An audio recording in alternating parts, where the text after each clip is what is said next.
up, you guys? Welcome back to another one. If you are new to the channel, I'm Tony, and today we are in the new 2020 Mazda 3, courtesy of Jack G and Volvo Mazda in York, PA. I'm super excited to be at this one right now. First thing I noticed, these seats are bolstered beautifully, certainly holding me tight in place. I have a feeling this is going to be a fun one. Another reason I wanted to check this one out, though, is Consumer Reports did give it an above average reliability rating, which is always a good thing, little peace of mind there. And there are actually some changes for the 2020 model year. So what do you say? Let's go ahead and jump right into it. And as always, let's start with pricing. And so as expected, there will be several different trim levels for the 2020 Mazda 3. First one being the base sedan, starting at $21,500. And by the way, that is a $500 increase over the 2019 model year. Then you have the select sedan starting at $22,700, preferred sedan starting at $24,200, and premium sedan starting at $26,500. And so I broke those prices down, of course, with them being the sedan variant. There is actually a hatchback version of the Mazda 3 as well. If you wanted the hatchback version of the base trim, add $2,100. If you wanted the hatch of the preferred or premium trims, add $1,000. And if you wanted all-wheel drive configured up to either the select sedan, preferred, or the premium, because those are the three trims you can get all-wheel drive with. You can't get them with the base, unfortunately, but simply add $1,400 to any of those prices. And that's really a big selling point with the Mazda 3 right now, because other cars in its class, like the Toyota Corolla, like the Honda Civic, they don't give you all-wheel drive. So if you live in PA like I do, and we get snow quite often, this is the one you're gonna wanna be in. But anyways, nonetheless, when it comes to the power plant, regardless of trim level, the power plant is going to be the same. Powering this one is a 2.5 liter direct injected inline four-cylinder, putting out 186 horsepower at 6,000 RPM, 186 pound-feet of torque, available at 4,000 RPM, power sent to front wheels or all wheels through a 6-speed automatic with paddle shifters on the premium trims only. So we do not have them today, unfortunately, but you can get them with the premium trim if you wanted them. 6-speed manual, I know somebody's gonna ask, is available for the premium hatchback trim only. That is the only way you can get a 6-speed now in the Mazda 3 is the premium hatch. But 0 to 60 time comes in at approximately 7 seconds flat, according to the Motor Trend. For comparison's sake, Honda Civic comes in at 6.8 seconds. Redline comes in at 6,500 RPM if you really wanted to push this one. And MPG numbers are gonna sit at 26 in the city, 35 highway for the front wheel drive, 24 city, 32 highway for the all-wheel drive. And for comparison's sake, although this isn't really a comparison video, Civic sedan comes in at 32 in the city, 42 on the highway. But then again, Civic sedan doesn't give you all-wheel drive. In either setup that you go with, whether it be front-wheel drive or all-wheel drive, this one is going to take regular unleaded fuel, aka 87 octane. But so now, before we do any kind of acceleration in the 2020 Mazda 3, I did want to mention there is a sport driving mode. That button is located just to the left of the shifter. When you press that, it did immediately just downshift for me, so it is going to hold the RPMs at a much higher level, giving you more power on demand. It is also going to adjust throttle sensitivity as well. And so, but now having done that, I think you guys know what time it is. Since we don't have the paddle shifters to test out, let's just go ahead and jump right into the acceleration, and let's see how quickly we can get this new 2020 Mazda 3 here up to speed. You guys ready? Here we go. Grip, son. Yeah. Definitely no issues merging onto the highway, and I purposefully picked the all-wheel drive setup today because I wanted to test something out in particular.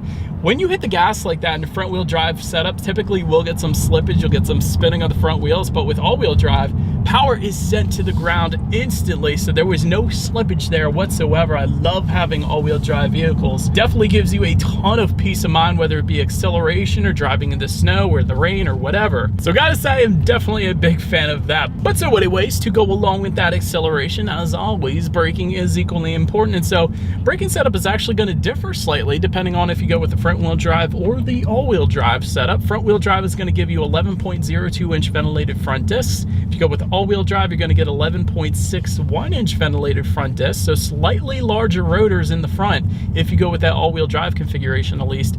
In the back, it's going to be the same either way, 10.43-inch solid rear discs. As far as the braking feel goes, let's do a quick little brake check. Love it. Definitely no issues with bringing this one to a stop. So wonderful braking feel, no squishiness or brake pedal delay or anything like that, so that's always a good thing. Touching on suspension and handling a little bit, up front you're going to get an independent McPherson strut front suspension. In the back, torsion beam rear axle. As far as the steering feel goes, as always, through all Mazdas, through every car in its lineup, steering feel is absolutely wonderful. Definitely points you in the direction that you want to go very easily. This car is going to be a ton and is a ton of fun to drive on these back roads here in the mountains in Pennsylvania, so I love that.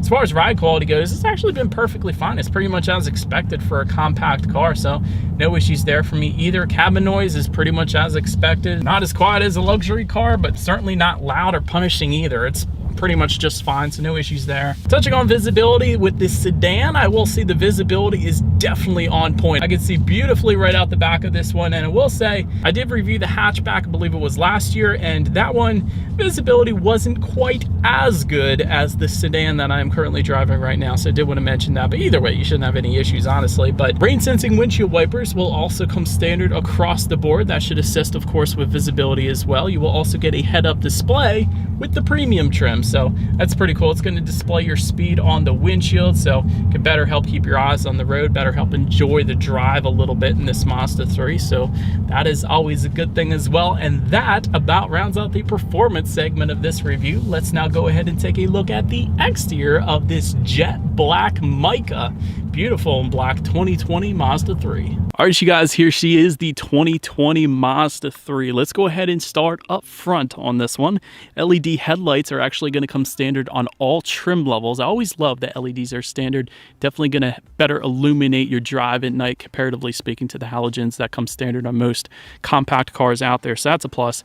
Automatic feature is also going to come standard with that, meaning when it starts to get dark out at night, those headlights will turn on automatically for you there, so you don't have to worry about that.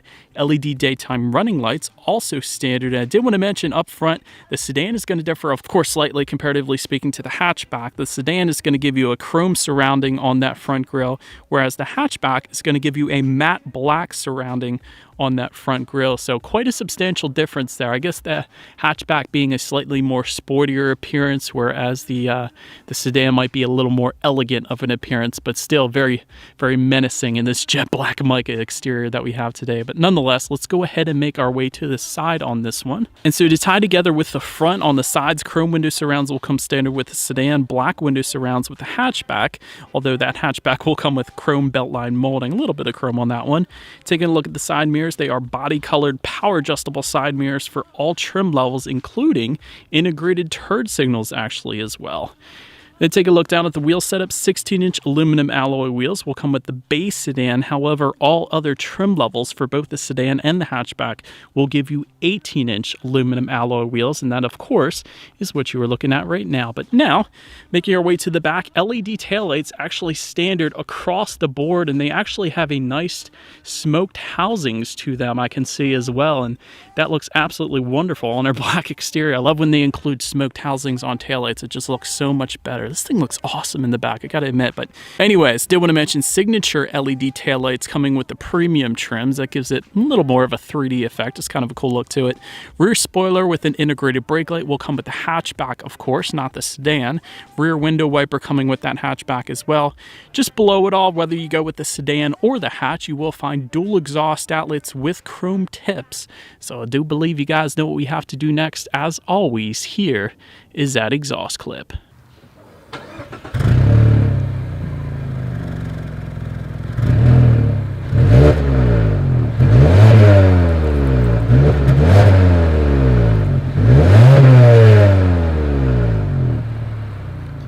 It's open now since we are round back. To go ahead and open that rear trunk, there actually is a button on the key fob. This is probably the simplest way. There is also a button by the driver's side left knee, and there is a button on the actual trunk itself as well. A few different ways to go about opening it, but once opened up, cargo capacity comes in at 13.2 cubic feet for the sedan. For the hatchback, however, it will come in at 20.1 cubic feet. And for comparison's sake, Civic sedan kind of smashes right in the middle there at 15.1 cubic feet. But if you did need additional space, though, there is a 60-40 split, meaning the rear seats do fold down for quite a bit of extra space there if you needed it. And of course, you have some cargo lighting back there as well. Then make our way to the rear legroom. That comes in at 35.1 inches. So for reference, I'm an even 6 feet tall. This is how much space I have back there. And you can find a rear center armrest with cup holders if you go with the Select Sedan and up. That is how you're going to get that. Once again, seating is just as comfortable as in the front seats. And by the way, making our way to the front seats on the 2020 Mazda 3, cloth seating will come standard with the base sedan, of course. Leatherette seating with the base hatchback, the preferred hatchback, and the Select and preferred sedan. So leatherette pretty much on everything but the premium trims. Premium trim levels are going to give you full leather seating, but preferred trim level is also going to add, in addition to that, power adjustable driver seat with power lumbar, 2-position memory seating, and heated front seats as well. Then take a look at the steering wheel. It is tilt and telescoping. It is leather wrapped for the Select Sedan and up. That is, of course, what you're looking at right now. And also all trims for the hatchback, it is going to come leather wrapped with that as well. Then when it comes to the startup, let me first start by showing you guys the key here. You do have the new style key for 2020. You have the Mazda logo on the one side and nothing on the other side, because all of the buttons are located on the side of the key, because of course it is all keyless entry. So technically you don't even have to take the key out of your pocket. So simply walk up to the vehicle, put your foot on the brake, and there is a push button start just by the driver's right knee, which comes standard, by the way, for all trim levels. So all I'm going to do is simply just put my foot on the brake and press that button there. Once started up, tachometer is on your left, fuel information is all the way to the right, and there is a digital display for the speedometer front and center, and that looks pretty cool actually. But of course, it's just going to have your basic information: outside temperature, miles per gallon, how many miles you have left until you hit empty, trip information, just stuff like that basically. Taking a look at overall interior quality, a power moonroof is going to come with the premium trim levels only. That is why we don't have one today.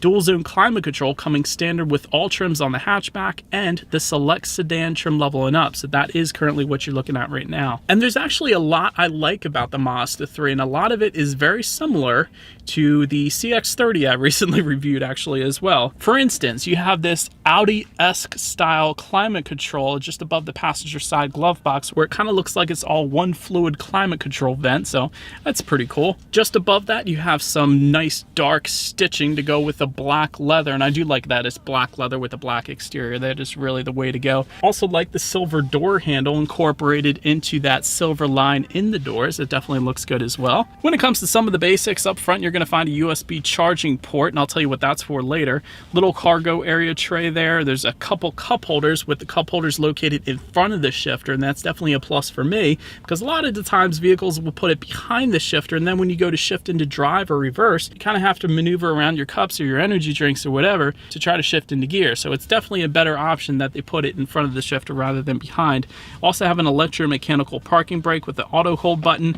This center armrest can actually slide forward and backward as well, so help you get a little more comfortable on long road trips perhaps. But once you actually open up that center console, there is yet another USB charging port, as well as a 12-volt power outlet used to charge up batteries so I can film this video. So definitely a decent amount of space for what the car is. It is a compact car, but nonetheless, let's now go ahead and take a look at the tech display. One of the best parts about the Mazda 3, because 8.8-inch display screen will come standard for all trim levels. It is not a touchscreen display. To actually control what is on that screen, there is a circular dial and buttons directly behind the shifter here. But I will say it is an extremely easy system to use, and quite honestly, that is a heck of a far reach anyway, so I probably wouldn't even want it to be a touchscreen, but that is an insanely large screen for all trim levels across the board. Other compact cars will give you a 7-inch display screen typically, or less. 6-inch display screen, even 5-inch, but 8.8 inch is really above and beyond for its segment. Bluetooth and audio streaming coming standard with that. Android Auto, Apple CarPlay will come for all trim levels with a hatch, and the Select Sedan and up. So the base sedan will not get the Android Auto, Apple CarPlay, but you can also, of course, check out your radio settings up there. And by the way, when it comes to the sound system, you will get 8 speakers with the base and Select Sedan trim levels, and you will get a 12-speaker Bose sound system with the preferred trim level and up. And so, having recently just reviewed the CX-30 with the Bose sound system, this is a perfect comparison right now, because now I have the 8-speaker sound system, and of course the Bose kills it. But let's go ahead and see what we got playing on the radio today, and let's test out this 8-speaker sound system that we have in our Mazda 3 here today.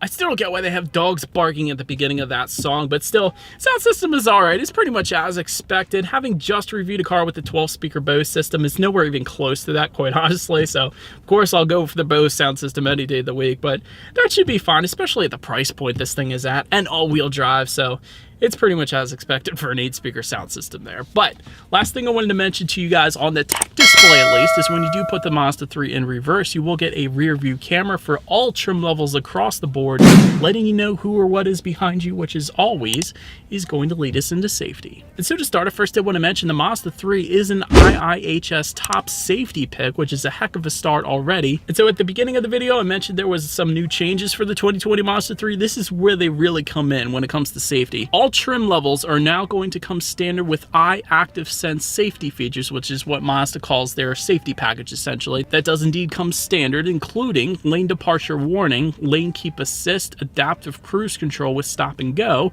driver attention alert, and high beam control. And so in addition to that, if you went with the hatchback or the select sedan and up, you will also get a blind spot monitor with rear cross traffic alert. And of course, you get the basics like front side curtain airbags. There's actually driver and passenger knee airbags as well. It's something that doesn't usually come standard on vehicles out there. In the back, you're going to have latch, aka lower anchors and tethers for children for the rear car seats, rear child door locks back there, and a tire pressure monitoring system. Alright, so but that is about it for this one, you guys. Thank you so much for watching. Feel free to follow me on social media at the bottom of the screen there if you like. Feel free to pick up some merch just below the video. If you want to support the channel, be sure to hit the subscribe and the bell notification button if you're into new car reviews. That is what we do here on this channel. After all, do appreciate you guys watching more than you know, and I will see you guys all in the next video. Stay gold.